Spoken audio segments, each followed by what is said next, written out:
Welcome back to Rewind here on 1380 KCIM. Jeff Blankman joined by a very special guest here today. I got Chad Tunick, the owner of High Altitude Wrestling, with me here today. He's putting on a clinic for the Kemper Knights and the area wrestlers here coming up on May the 20th, if I remember the correct date. So, Chad, I certainly appreciate your time. Thank you. I appreciate you coming in here and interviewing us late at night like this. You bet. You guys just got done with a camp here in Kemper out at the field house. Talk about what you guys are teaching and some of the things that the young kids that are here tonight were learning. Right now we're in freestyle mode. We started our club here on Tuesdays, 6:30 to 8:30 at Kemper, starting in November. And then once we hit May, we've been doing a freestyle, or March actually. We went in March, April, and May in freestyle. And we got one more week next week. And we go 6:30 to 8:30. So our guys are just learning, all the basic stuffs with freestyle wrestling right now. I noticed you mentioned to the kids they got a tournament coming up this weekend. Freestyle and Greco seems to be the two styles that you guys work on. Yeah, we haven't really put a lot of time in Greco.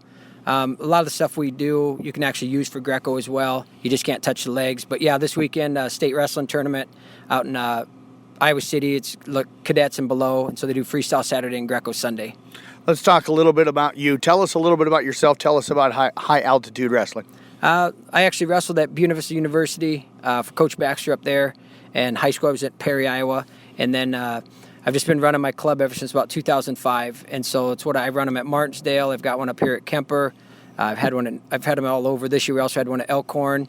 We had one at North Polk, and right now I'm doing freestyle down at Martinsdale here, and then I'm also doing a couple nights over at Ankeny. They hire me to come in and run their freestyle over there.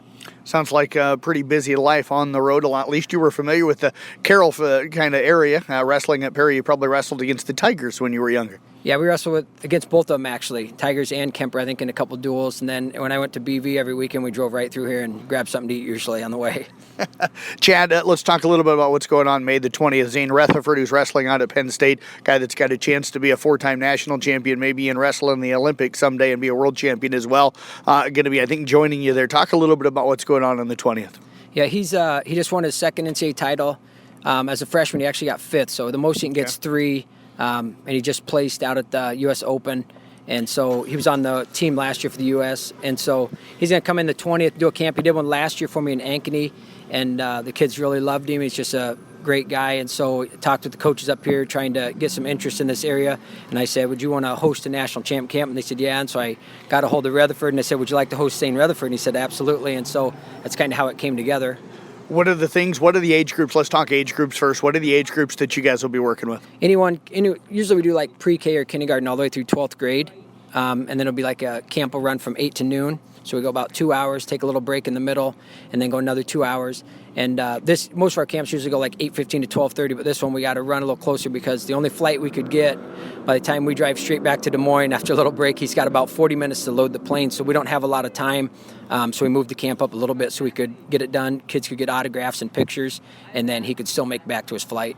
Any restrictions on numbers as far as the amount of kids that you can get in the camp? Usually we try 100. But like I said, I've been doing a lot of camps since 2005, and we probably only had a couple camps as far as ever go over 100. We had Jordan Burroughs one year go over 100. I think David Taylor went over 100.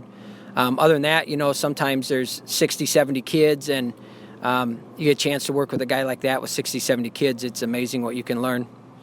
Let's talk a little bit about some of the things they're going to learn. Talk about maybe some of the different things that you guys will be teaching those days.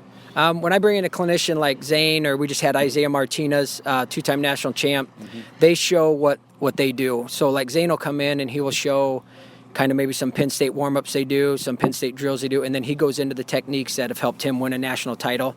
And then sometimes, if there's something my guys might be struggling on, we'll ask them to show that as well. But usually when they come in, like we just had a camp with Aymar, and he showed his series, what he does on his feet. And so Rutherford will show his series on his feet and probably show the top moves that he's been pinning everyone with this year as well. And those are probably some things that wrestlers can probably want to learn. Yeah, he's especially brutal on top. He did an armbar series last year at the Ankeny one, and I just told him myself, I said, show me how you're hitting that, because I said, I don't understand how you can take a guy in D1 and just pull his arm like that. And then he put it on me, and I had to tap. It put a lot of pressure on the shoulder. Now, with kids, he's pretty much an expert probably with what he's doing. How quickly can the kids pick up, and how well will they learn this stuff, you think?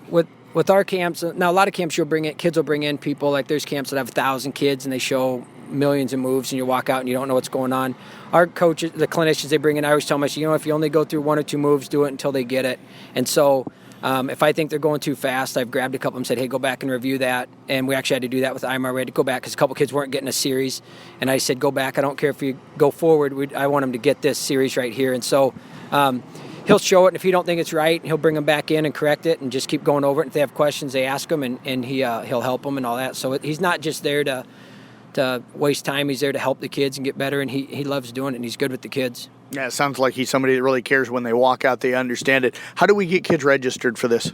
They go online to my website, highaltitudewrestling.com. There's also some flyers that we've got out at tournaments all over at the freestyle tournaments. And we can just go online. May 8th is the last day to pre-register to get a T-shirt.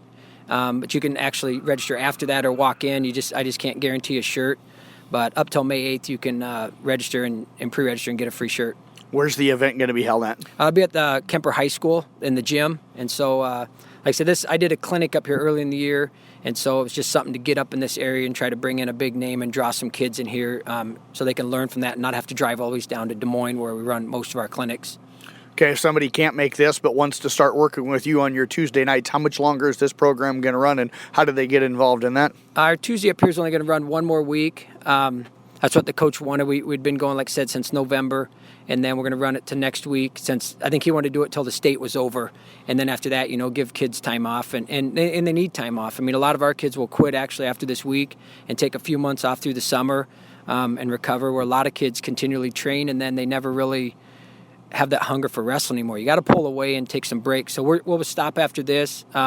We have a lot of camps on our website. Again, like highaltitudewrestling.com. We do a lot of them we used to do them at Springbrook, but since the Education Center closed, we do them over at Wesley Woods now in Indianola. And so we do like an intensive camp there, a father-son camp, a takedown, a top-bottom, a youth intensive, and a team camp. And so a lot of different camps there. And then we also have a couple more national champs coming in. We have Bo Nickel coming in, also from Penn State, and that one will be July 21st up by Algona. That's actually going to be an outdoor camp. First one we've ever done outdoor. It's going to be kind of cool, and at a park up there. And then the next week after the Zane Rutherford, the 27th, we have Jason Knopf, another Penn State national champ. He'll be coming in, and that one will be at Southeast Polk. So if you can't make this one, there's a couple other opportunities that you can come to and still learn from guys like that.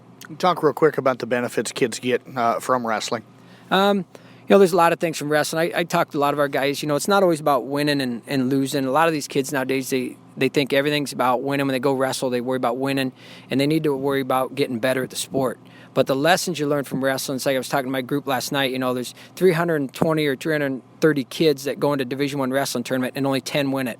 So the others, they're not losers like a lot of people think. They've learned lessons of perseverance, discipline, dedication, goal setting, and then they take those and you can go on and use them in anything in life. And so wrestling is one of the few sports that teaches those skills that the kids, especially nowadays, aren't getting and need in life. And it teaches a lot of things in wrestling, whether you're great at it or average at it or a beginner at it. Just those skills you can pick up from wrestling will help you, in everything you do in life. Anything else, Chad, that we haven't talked about you want people to know about the camp or what you do at High Altitude? No, it's just like I said, when I put that site up here, it's just something trying to draw wrestling in this area. And sometimes, not all the schools around it support it. And we just got back from a tournament over in Independence. It was over 300-something freestyle wrestlers and Greco, a couple hundred in Greco. And that side of the state, those coaches get together and they support training rooms, and their kids get in there. And then when you go to a tournament like that, there's 6 mats over 300 kids, and it was loaded. I mean, we had kids in brackets with state champs and state runners-up and medalists. And, sometimes you get schools where they don't support it, and it's not good. They need to support things like this in the area and put kids together, and then you train those kids, and then all of a sudden, a couple of years, those kids are successful, and you just start breeding success for all the schools in the area, and that's how you build an area of wrestling. And so it'd just be nice if a lot of the people in the area would jump on board and start supporting our club and camps, and then they'll see a result after a few years of what it can do for their kids. I tell you what, Chad, appreciate you coming to town and appreciate you putting on the clinic May the 20th. Thanks for joining us here today. Yeah, I appreciate you coming in and interviewing us and what you do for the sport, too, so I appreciate that. You bet. Head coach Chad Tunick again with High Altitude Wrestling. We'll be back with more Rewind coming up next year on 1380 KCIM.